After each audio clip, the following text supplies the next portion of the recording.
I think at Liverpool, you always feel you can hang on to your best players because you have such an iconic club. You know, it really is an institution worldwide.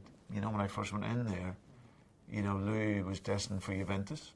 We were able to talk him around to staying, and being the team would be built around him and his qualities. The second season, obviously, we had the Arsenal connection, and then he went on to have his best season.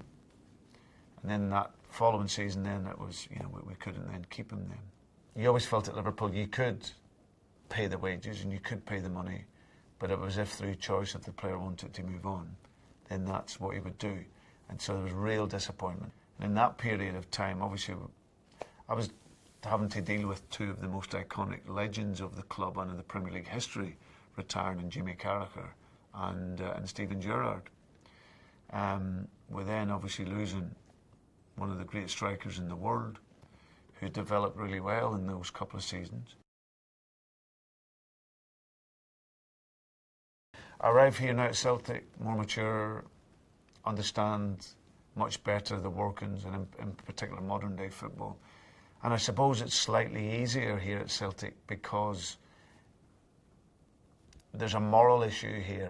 If a player's on X amount of pounds and he can go to the Premier League on 5-6 times that, it's very, very difficult to stop that. Celtic is a huge club in every way. Historically, trophies, fan base, stadium. What isn't relative is money.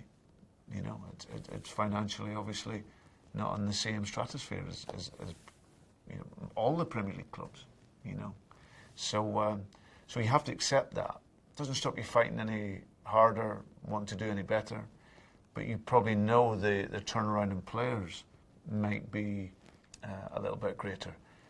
But there's an acceptance of that because you understand it's difficult morally to keep a player if he can earn much, much more.